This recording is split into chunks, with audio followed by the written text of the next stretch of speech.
Welcome to New York. So I just landed in LaGuardia.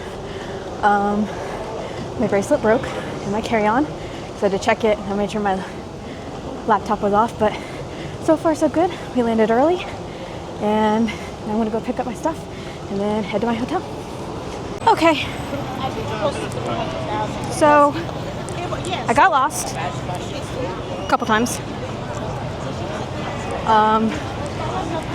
The Uber shuttle was cheap, but if you're carrying luggage through New York, it's not fun, especially if you get lost. So for the future, if you take the shuttle from the Uber LaGuardia,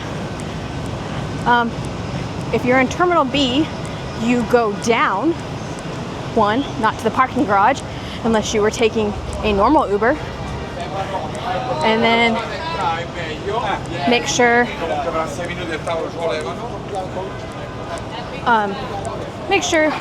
that you have the right address for your hotel, so that you are not walking all around New York with luggage. It's not fun.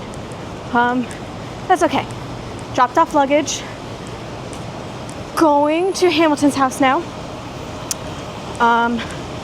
Might have to change my plans around because I won lottery tickets to Wicked, but we are not going to let that get dead down. We are going to keep pushing forward. Got lost.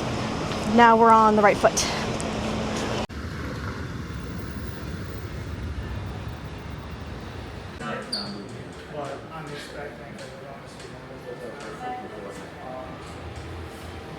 His meteoric rise and his tragic fall both seemed.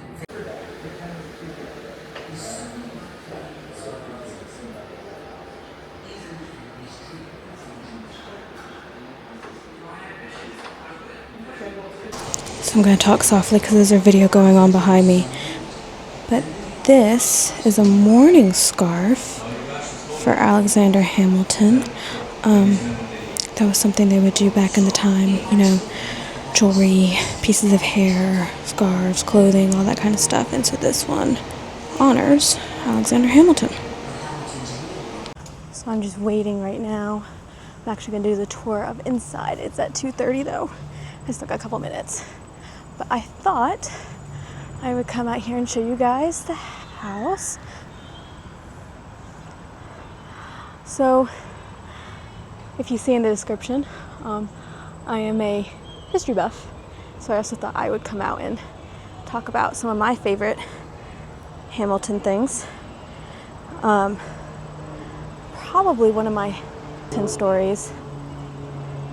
One of my favorite Hamilton stories is him and a group of fellow soldiers were out scouting, and they got caught by the British. So they fled, and they had to cross a river to do so. And unfortunately, Hamilton got separated. He actually got, I think, swept away, if I remember correctly. And so they thought he died. They thought he was shot. He died. And that night, they actually had a little memorial for him. And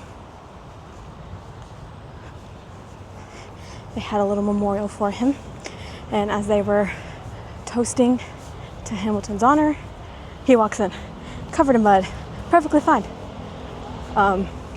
So I love that little story. He also had a horse named Peacock, and unfortunately, I believe, if I remember correctly, his horse got eaten by when the soldiers were starving with food. But yeah, so I am here. Hopefully you're hearing all this so I don't have to re-record it. Hamilton is a treasure trove of tales. He did the first murder trial, him and Aaron Burr. I'm actually gonna come sit up here so I'm in the shade. It's very hot, in case you can't tell by my glistening forehead. Much better. Okay. Yeah. Hamilton is a treasure trove of, and just the people around him too. They're fans of the musical, Peggy, for people that don't know Peggy, she actually got an axe thrown on her head at one time when soldiers were raiding their house, her father's house, and she laughed it off. So I have tons of stories, but I don't want to bore everyone because I'd be sitting here this whole time doing history lesson. But yeah, I will see you guys in the house at 2:30. That's more of what I know. So this is the only house he ever actually owned. He only lived here for the last 2 years of his life, which was 1802 to 1804. The house was completed in 1802. 1804 is when he's killed in his duel with Aaron Burr. Those last couple years of his life while he's living there are a bit of a struggle for him. Oldest son Philip was killed in a duel just a few months before they moved into the house. I assume you're familiar with the play. Yes. So yes, that is an event that is depicted in the play. Yes. But yeah, oldest son Philip killed a few months before they moved into the house. While he's living in this house, he's not in politics. Pretty much shut out of politics because of the election of 1800 when Thomas Jefferson became president. And of course, as you know from the play, Hamilton was partly responsible for that because when Jefferson tied with Aaron Burr in that election, Hamilton decided to support Jefferson. Because despite their disagreements, and they disagreed on very nearly everything, to the point that some people would say our current two-party political system can be traced back to Hamilton and Jefferson. Yeah. Which is not to say that you could assign either man to either party today. It's No, just to say that the so first two different. parties we had in this country formed around those two men, and it's been kind of stuck in that two-party system ever since. Yeah. But essentially what Hamilton thinks is he doesn't like Jefferson, doesn't agree with him on a lot, but he still basically thinks Jefferson is a principled guy who's going to act for the good of the country. Burr, in his opinion, unprincipled man, only interested in power and accumulating power to himself. So Jefferson does become president. Now Hamilton, what's he going to do with himself? He's been working here in New York City as a lawyer, so he wants to put a lot of his energy into that, and he'd already had the thought about building a house up in this area of New York. He decides to really focus on that because he really wants to spend time with his family. He felt that he'd been neglecting his family, particularly when he was Secretary of the Treasury. When the Whiskey Rebellion happened in western Pennsylvania, he and Washington went out to put that down, and while they were out that way, Eliza had a miscarriage. Hamilton wrote a letter to his sister-in-law, Angelica Schuyler Church, saying that he blamed himself and his absence for that. So he really wants to spend more time with his family. House has been moved, so you've had time to watch the film since, Yes. right? So you know the house has been moved twice. The original location was about 3 blocks in that direction, very close to the crest of the hill that we're along the side of right now. Near what is today the intersection of 143rd Street and Convent Avenue. So on top of the hill, beautiful views in every direction. You get the sea breezes coming through. This area, not part of New York City back then. This is wide open countryside. New York City back then, lower Manhattan. We consider it to be the financial district today. 10 miles away nearly, or an hour and a half trip each way by horse. House is designed by an architect named John McComb Jr., done in the federal style, which was popular at the time. Hamilton had a lot of input into the design of the house, as far as we know at least. You can kind of imagine in this room that he probably wanted his visitors to be impressed by their first view of his house, which would have been these angled doors framed by this archway, and we believe he did actually have a bust set up right in the middle of all. So let me ask you, who do you think this bust is? It kind of looks like Jefferson without his wig. That's interesting. I don't know if I've heard that guess before. Do you know what people usually say? I'm assuming some Roman emperor. They usually say Caesar. Yeah. This is actually Hamilton himself.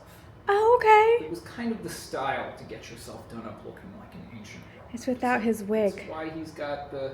So that's not even Hamilton's hairstyle. This is just like an ancient Roman kind of looking hairdo. He's got the toga on. He's done it to look like an ancient Roman.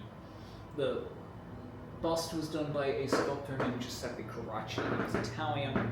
He did busts of other prominent guys at the time like Washington and John Jay. You want to compare it to the painting there, which is a reproduction. Most people think they look very different. Yes. I like to point out what I see as a big similarity, and that is in the expression on his face. Look at his mouth and that little upturn at the corners of his mouth, like, almost like a little smirk, almost like the Mona Lisa. And if you look at a $10 bill, he's got the same expression on his face there. He does. I imagine that was kind of like his resting expression. But the sculptor who did this, he did multiple versions of the Hamilton bust. The one that we think Hamilton kept in this spot is actually at Martin Museum in Arkansas right now. Okay. This one the family owned as well, not sure where this one was displayed. And there's another version of the bust that you can actually, versions of the bust exist. The third version is actually at Monticello. I was gonna say, yeah, Jefferson has this weird. Have you been to Monticello? I have been. Did you see the bust? I did. Yes. So weird place for it. If how much do you know about Hamilton? I've seen the musical. Okay, so if you've seen the musical, you at least You know from the quite a bit, musical. quite a bit. I took the naturalization exam, you know? Okay. That there's a little bit of Hamilton in there. Which means you probably know a lot more than American-born citizens in that case. You probably know from the musical then that Hamilton and Jefferson kind of hated each other. Yeah. So it's a little bit weird that Jefferson has a bust of Hamilton in his house. Now at Monticello, so I preface this by saying this is what they say at Monticello, because I have not read this myself, and I should actually email them and ask them where they heard this. At Monticello, they tell people that that bust was sent to Jefferson by Hamilton himself, which is funny if it's true. That would be such a But I power haven't read that move. myself. Yeah. What I can tell you for sure is that the way it's set up is that the bust of Hamilton is on one side of the room looking this way, and on the other side of the room looking back directly towards it is a larger bust of Jefferson himself. Yes, it is. And he told one of his grandchildren that he set them up like that way deliberately so that he and Hamilton could be opposed in death as they had been opposed in life. And then on the topic of death, I do have to tell you what happened to Giuseppe Carracci, the sculptor who created this bust. In January of 1801, he was executed by guillotine for plotting to assassinate the King. So let's go into Hamilton's office over here.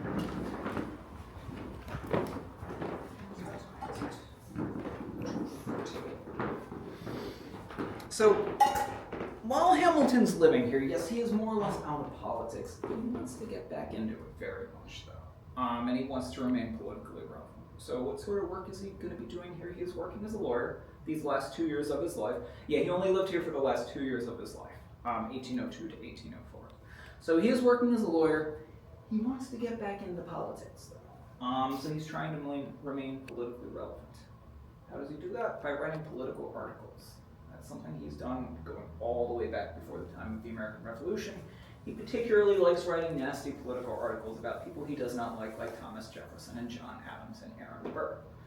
Now, this house doesn't have as many original objects as some historic houses do, as far as objects that belong to the person. Reason for that is that when the family left, they took everything with them. Items that we have, and we do have some, are items we got back later on. You can compare that to, where are you all visiting from? Wisconsin. Wisconsin. Where are you visiting from? I live here. Right here in I'm Europe. from Okay. Spain. Yeah. So if you've been to, say, Theodore Roosevelt's house, Sagamore Hill, out on Long Island, like every object in that house belonged to Theodore Roosevelt. Reason why, when he died, his family immediately said, "We're preserving this as it is." Say the name of that place again. Sagamore Hill. Oh. It was Theodore Roosevelt's house. It's out on Long Island. It's my favorite presidential home. It's also run by the National Park Service. So that didn't happen here. So as we go through, I will point out the items that were actually owned by Hamilton. Other items in the house are a combination of reproductions or antiques that just weren't owned by Hamilton himself. So in this room, these two desks are reproductions of desks that Hamilton actually owned. This one in particular is a reproduction of his traveling desk, which is kind of like the 18th century version of a laptop. The chair there is an antique. It's actually a Chippendale chair from about the year 1800, but it's not one that Hamilton owned himself. These books, however, were actually owned by Hamilton. Although when he lived here, he probably had many, many more books than this. Specifically, what we've got here is Modern Europe, Volume 3, Ferguson's Roman Republic, Volume 1, Kennett's Antiquities, Universal History, Volume 4, and Anderson's Origin of Commerce, Volume 5. So 3 topics Hamilton was interested in: history, current events, finances. And then the paint. People usually want to ask about the paint in this room. All the colors of paint on this floor of the house are based on the original layers of paint. Samples that we took. So when he lived here, the room was painted this color. Sometimes people then ask, was it painted green because he was Secretary of the Treasury and money is green? Didn't have green paper money yet during Alexander Hamilton's time, so that's not why. What I can tell you is that this was an expensive shade of paint. Usually when guys around this time were painting rooms this color, they wanted to show off a little bit, and one of the ingredients used to create this color was arsenic. So hopefully his kids weren't coming in here eating paint chips, right? All right, let's go to the dining room, which is... So we refer to this room as the formal dining room because we believe the family would have eaten a lot of their meals downstairs in the basement. We think that because at the house's original location, and it has been moved twice, the kitchen was in the basement. And this house did not have a dumbwaiter for transporting things between floors. So 9 people eating meals here every single day, hauling all that up and down the stairs every time. That would have been a hassle. We think they would have used this room really just for formal occasions, basically when they had company. So local politicians, family members, his in-laws, the Schuyler's, would have been here a lot. In May of 1804, he had Jerome Bonaparte here for dinner. Jerome Bonaparte was Napoleon's youngest brother. He was visiting the United States. He had just gotten married to a woman he met in Baltimore named Elizabeth Patterson. It's an interesting story that's not very well known, but apparently while he was visiting the United States, somebody told him that the most beautiful women in the United States could be found in the city of Baltimore, and that Elizabeth Patterson, I'm from Baltimore, nobody laugh at that, and that Elizabeth Patterson was the most beautiful one of them all. So he went to Baltimore, met her, they got married, had dinner with Hamilton a few months later. Unfortunately, when they tried to go back to France, Jerome's older brother Napoleon was a little annoyed that his little brother had gotten married without his permission. So Elizabeth is not even allowed to enter the country. She had to go to England. Jerome goes back to France, and Napoleon informs him that he has dissolved his marriage and arranged instead for him a marriage with a European noblewoman. Jerome and Elizabeth never see each other again. While she is in England, she gives birth to Jerome's son, and then goes back to Baltimore. She was from a wealthy family, so financially they were fine. And then the American line of the Bonaparte family lived in Baltimore for over a century. And it was the grandson of Jerome, so the great nephew of Napoleon, served on Theodore Roosevelt's presidential cabinet as both Secretary of the Navy and Attorney General, and founded the organization that ultimately became the FBI. That's why if you go to Baltimore, you'll see stuff named after Bonaparte, and stuff named after Patterson as well. Any of you ever been in a historic house and you find a lot of these in New England where the ceilings are like this high? Do you know why some of those ceilings were so low back then? And don't say it's because people were shorter back then. That's not why. Cost. Kind of. You're thinking in the right direction, but what specific is this going to save them? Heat? What? Heat, yeah.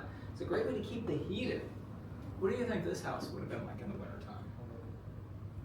Would have felt wonderful to me because I like the cold. It would have been a little chilly. I can tell you that from experience, because in the winter our heating system often works about as well as our air conditioning is working today, which is to say not really at all. Now, in the summertime this would have been about as good as it gets. Better than it is today, because at its original location on top of the hill you would get really great sea breezes. This area would have been a little bit more pleasant because there weren't so many buildings, it wasn't paved over, not as much of a heat sink as it is today. And it's really designed for maximum ventilation. It's enormous windows, enormous doors, and really high ceilings. Now, there's only one object in this house that actually belonged to Hamilton. It is this platter right here on the center of the table. I like to talk quickly, though, about this wine cooler, even though it is a reproduction, but it's a reproduction of a wine cooler that was given to Hamilton by George Washington in 1797. Washington gave it to him basically to support him during a particularly difficult time in his life. He sent it to him a few weeks after the Reynolds scandal came out. Are all of you familiar with the Reynolds scandal? If you're familiar with the play, you are. But that was essentially when Alexander Hamilton's affair with Maria Reynolds, a married woman, became public. Yes, apparently the two of them were together at a concert and they got caught on a kiss cam. But a few weeks after it became public, Hamilton received the original wine cooler in the mail from George Washington, with a letter that did not directly refer to the scandal, but made it clear he wanted Hamilton to know he had his support in his friendship. Now, as I said, this is a reproduction. We actually don't know where the original is. because the original was auctioned off by Christie's auction house about 15 years ago and purchased by an anonymous buyer. What we do know, and I looked this up on Christie's website, is how much it went for. Anybody want to guess how much somebody paid for the original wine cooler? 1 million? You're not too far off. It's a little less than that. It was $782,500, so just over $750,000. And think about this, that's before the plague came out. Imagine how much it would go for today. That person, if it wasn't just a money laundering thing, that person made a great investment when they purchased that. So maybe it'll turn up again someday. It'd be nice if we got it back. Anybody here wants to track it down and do an Indiana Jones that belongs in the museum? So, what do you do if you're having dinner here in the dining room and you're finished eating dinner? Well, you would head over to the other side of the house into a door. This room has the most objects in it that actually belong to Hamilton. 5 of these chairs are original chairs that he owned. Specifically, these 2 here and these 3 here. In addition to those chairs, we have this piano, which technically belonged to Alexander Hamilton's daughter, Angelica Hamilton. Those of you who are familiar with the play are certainly familiar with the name Angelica. One of the main characters in the play is Alexander Hamilton's sister-in-law, Angelica Schuyler Church, who was one of Eliza's sisters. Angelica Hamilton was named after her. This piano was actually purchased by Angelica Schuyler Church in London in 1795 as a gift for her niece, Angelica Hamilton, who was very musically talented and was known to play the piano very well. Angelica Hamilton owned this piano for her entire life after that, all the way up until her death in 1757. Not 1757, 1857. The painting of Washington on the wall there is a reproduction. It's not the original. The original was done by Gilbert Stuart, who did the most famous paintings of Washington that there are. And the original of this one was the last one he ever did. It was actually owned by Hamilton, which is why we have this reproduction hanging up here. The original is currently owned by the Crystal Bridges Art Museum in Arkansas. Is anybody here familiar with that museum? It was founded by one of the Walton family members, who are the heirs to the Walmart fortune. She decided to use her share of it to create a Museum of American Art. So that's one of the objects that they have. My understanding is it's free to visit. So if you're in Arkansas, I'm not sure what city it's in, but it's something you should probably check out. This is another thing that I checked up online because I was curious. Would anybody like to guess how much that museum paid for a original Gilbert Stuart painting of George Washington that was once owned by Alexander Hamilton? We're talking about 20 years ago. 2.5 million? A little more. They paid a little over $8 million for it, which is even more than a banana goes for in today's world. Now, I mentioned earlier, Hamilton, while he's living in this house, he's more or less out of politics. Wants to get back in very badly. Still tries to have influence wherever he can. 1804, he decides he needs to have some of his influence exerted here in the state of New York. Because guess who's running for governor of New York State? Aaron Burr? Aaron Burr. Yeah, he's running for governor. What's a little bit weird about this, at least to us today, is that at the time Aaron Burr was vice president of the United States. Thing is, reason he's vice president is because he came in second place in that election of 1800. Back then, that's how you became vice president. That was the last year they did it that way. 1804, Jefferson gets to pick his running mate. And guess what? Jefferson doesn't like Aaron Burr very much either, and he has made it clear to him he's not going to be on the ticket with him. So Burr is looking for something else to do. Hamilton decides it is his duty to oppose Burr because he is, there's a quote on the wall downstairs where Hamilton says opposing Aaron Burr's political career feels to him like a religious duty. He's got some pretty strong opinions here. He had already opposed his presidential bid in the year 1800. How much influence Hamilton had, we're not totally sure of, but 2 things we can say for sure. 1, Burr loses in a landslide. 2, Burr blames Hamilton for the loss. Burr wrote a letter to his daughter saying that he knew Hamilton was working against him behind the scenes. And then the final straw for Burr comes in June of 1804, where he reads an article. Somebody says they overheard Hamilton saying some nasty things about him at a party recently. What did Hamilton say? Well, nobody knows, because all the article said was that he expressed a despicable opinion about Aaron Burr. And when Burr wrote Hamilton a letter asking for an explanation, Hamilton's response was basically to say, well, you're going to have to be more specific than despicable opinion if you want me to confirm or deny something I'm supposed to have said 4 months ago at a party. I don't really remember. Plus, despicable is fairly open to interpretation. Apparently, Burr did not agree because this is ultimately what he challenged him to the duel over. And the duel happened the next month, July 11th, 1804, across the river in New Jersey. Now, in the play, what does Hamilton do when it's time to shoot? Draws his pistol to the sky. He fires into the air, yeah, so we believe that to be true. Mainly because he told people beforehand that he intended to do that, and witnesses of the duel say that the bullet hit a branch above Aaron Burr's head. So, why? Why would somebody fire their gun into the air in a duel? That was a way of submitting to that person, wasn't it? Not necessarily submission, but you're thinking in the right direction. The same idea. Dueling wasn't really about trying to kill the other person. It was really about showing that you were not afraid to die. Guys were obsessed with their reputation. They would have said their honor, and if they thought their honor had been besmirched in some way, they're showing the world that they are indeed a person of honor by risking their life in this very formalized, duel with death.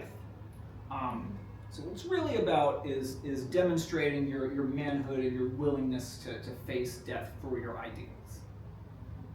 In many cases, people would show up for a duel, they would talk it out, they would come up with some sort of compromise, and then they would go their separate ways. What was important was that they showed up willing to go through with it. In the case of firing your gun into the air, basically the statement you're making is, I'm here, and I'm taking responsibility for the issue between me and this other man.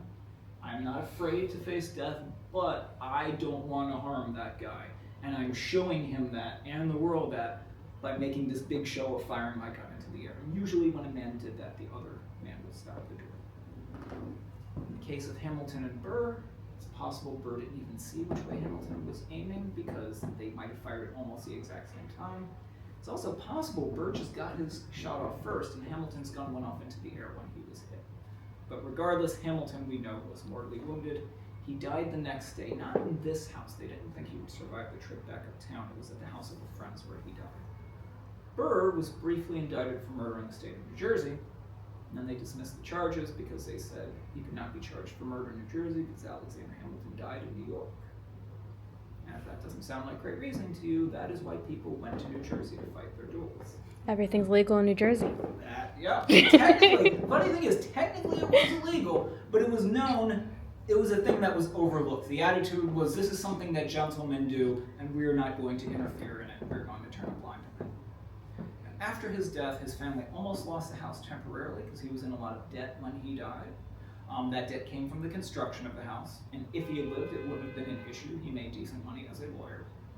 He thought his father-in-law, Philip Schuyler, could take care of the family in the event of his death. Unfortunately, Philip Schuyler died 4 months after the duel. Fortunately, some of Hamilton's friends then pulled their money together, bought the house themselves, and then they sold it back to Eliza for very cheap so she could continue to live here.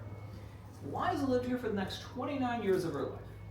Got involved in some charities, helped found an orphanage, eventually moved in with her younger daughter, also named Eliza, in Washington, D.C., and there she became good friends with Dolly Madison. Lived up until the age of 97, and actually outlived her husband by 50 years, which was longer than his entire lifespan. Hamilton was 49 when he died. Now, after she left, it became a rental property for a few decades. In 1888, it was almost torn down because they were putting in 143rd Street and the house was in the way. Fortunately, the church on the corner there, that stone church that's covered in tarps and scaffolding, that was just beginning construction. And the pastor of that church wanted some place to hold their services temporarily until it was completed. He made a deal with the owner of the house where the church could have the house for free, provided they move it themselves. So next year, 1889, the house was moved 2 blocks south to what is currently the vacant lot on the far side of that church, which you can go look at afterwards if you want. Sat there for over a century. Was used by the church for a few decades as a school and a rectory and a chapel. They actually had a chapel set up in these rooms. The altar was down at that end of the space. This was actually the front door back then. It was turned sideways when it was there. That became a museum in 1924. Park Service took over that museum in 1962. And then the Park Service moved it to this location in 2008. They wanted to get it to a more open space like how it was when Hamilton lived here. And where we are is still technically within the grounds of Hamilton's original 32-acre estate. And then we did a major restoration, reopened in 2011. Most of our visitors, I like to say, showed up between 2015 and 2016. So, I'm going to give you a few minutes to look around. There are some exhibits in those back rooms that tell you a little bit more about the house and the neighborhood. You're free to take some pictures if you want. If you have any questions, I will be right up here in the front room. Feel free to ask me. When you feel ready, you are free to head back downstairs. It is a little warm up here. Less humid than the last couple days, though, which does make a difference. The bust of Hamilton is set up to stand at his height. That's how tall he would have been.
Questo è un Damiano, è una figata, girati, girati.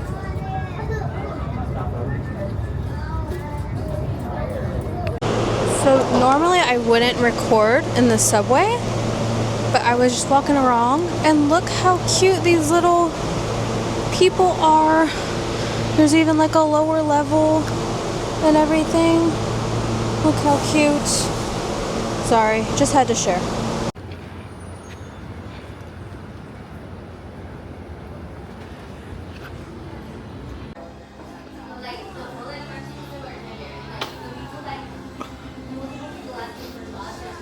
One of two. Either you or me. You or me? We are? Yeah. It's a cute little secret.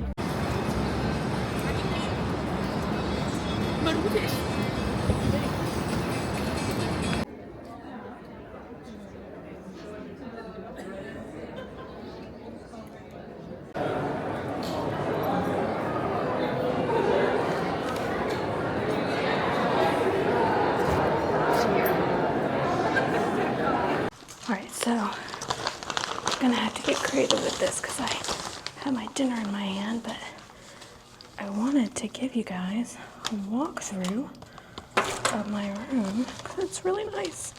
And I honestly didn't pay that much money for it. So there's the bathroom. I don't know. That's not the right light switch. There's no light switches. Okay. Okay, pretend that run through didn't happen. Ignore my bags. This is the first time you're seeing this room. See, it's nice, has a queen bed, TV, all that. What I really like is the view. I'm gonna be honest, y'all, I didn't pay this much money for this room. But I have a nice corner-sized room. Oops, there's things there. That kind of looks over part of the city. It's kind of a nice view.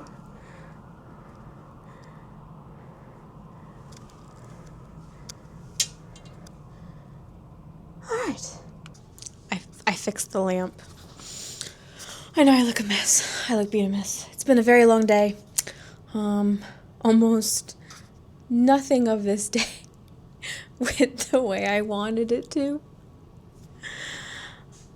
Bag had to get checked on the plane. Bracelet broke because my bag had to be checked. I had to make sure that my laptop was turned off because of the battery. Broke my bracelet that has Broadway fabric from Phantom of the Opera. I can fix it. I think I will be able to fix it to wear it tomorrow for when I go see Phantom. If not, I have pliers at home, jewelry pliers at home that I can fix it. So, that is fixable.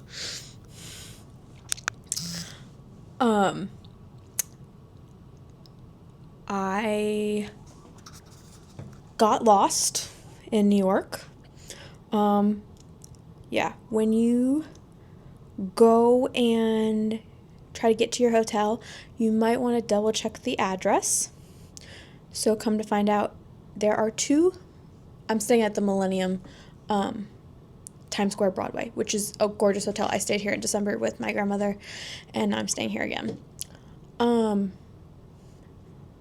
There are two of those. One is the Premier, and the other one is this one. I don't know. I don't know what the difference is. So I was trying to go to the Premier, and that is not my hotel. And I was dragging luggage through New York City, which is not fun. That was also part of the shuttle. Might not be doing the shuttle back if that's such a hassle. We might find another way back to LaGuardia. But I got here. Had to wait in Hamilton's house. I didn't realize you couldn't just go upstairs by yourself. You had to wait for a tour. So had to wait there and won a lottery to Wicked, which was amazing, by the way. And pure luck, because I can tell you I entered five lotteries, including one on a different day, and this was the only one I got. The other ones I haven't gotten. Actually, I think that makes 6. I actually think I entered 6 lotteries and only got 1 ticket. So, but it does happen. Which shortened my time. Once I got my bags dropped off, went to Hamilton's house.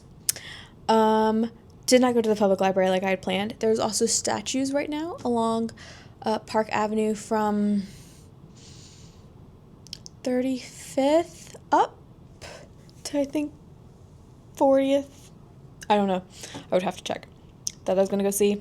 That didn't happen. The Roosevelt Island trams.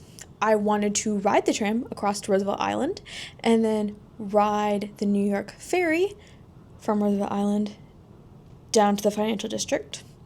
I accidentally took the subway to Roosevelt Island, and I had to ride the tram back. It is hot, very hot. It feels like New York doesn't believe in good AC a little bit. I don't know what that's about. Maybe it's just because the buildings are old. I have a blister that actually popped from my sandals, so thankfully I brought other shoes, and we will be wearing my sneakers tomorrow. I have fallen up the subway steps twice now. Good times. Thankfully, I didn't scratch or break my phone because my phone was in my hand. Didn't go to the Harry Potter store. Didn't go to F.A. Schwartz. Well, because of Wicked, I wanted to make sure. I wanted to get my bags, wanted to get them in the room, everything. Wanted to get that all settled before all of that. But it was a great day. Don't get me wrong, it was a great day. Hamilton's house was great. I'm a big colonial America buff. I know a lot of facts about colonial America. If I had made it, I was also supposed to go to Federalist Hall. If I had gone to Federalist Hall, you guys would have heard me rant off about George Washington. But that's okay.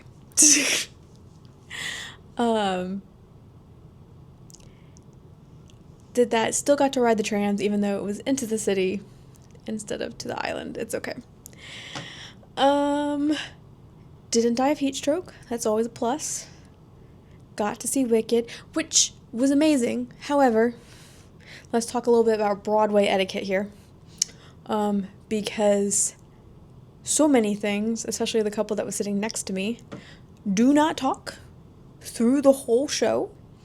We don't want to hear you. We want to hear the actors. So don't. Okay, just don't. You can save your thoughts until intermission or until after. that works great. Save it till then, please. Don't be on your phone. I feel like that should be an obvious one, you know. When you're at a movie theater, you're not supposed to get on your phone. Same thing applies to Broadway. That's really it. Y'all, I go to shows in my hometown, and even people do that. They talk, or don't sing. We also don't pay to hear you sing. We pay to hear the actors that are paid to sing.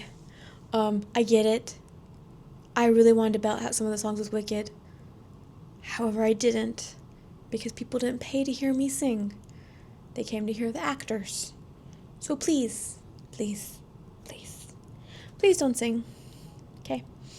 Those 3 things, I think, in every theater are big issues. Like I said, I go to theater in my hometown, and we have issues there too. And all I gotta say about the whole singing thing, because I get it, I do. I've gone to see Frozen at my hometown, and I was sat next to a 6-year-old, 7-year-old. She did not sing during Frozen. Okay? If a 6-year-old cannot sing during a show that's made for children, you can control yourself. I have faith in you, okay? Yeah. Okay, I have faith in you. Got to go to, I'm gonna butcher her name, Gabriela Caballos. I'm gonna put it in the thing. I'm awful with names, y'all. I can't pronounce normal names. But I got my New York charm bracelet. Let me see if I can hold a sec. Okay. I got to make my New York charm bracelet. See if I can get them zoomed in on the charms and not my face. Ooh, maybe. So I have a taxi. I have the Statue of Liberty. I think you're just seeing my finger. The Statue of Liberty. I have a New York City postcard. A subway token. Just a New York with an apple. And then a little Metro card, which I didn't notice at the time, but on the back of the Metro card it says, "There's something in the New York air that makes sleep useless." Simone de Beauvoir. I'm awful with names, y'all. Awful with names. Remembering names and pronouncing names. I'm awful. I'm sorry. So that was good. That's the thing I really wanted to do. Yeah, it was a crazy day. And I was gonna do my hair tomorrow, but it's supposed to be just as hot tomorrow.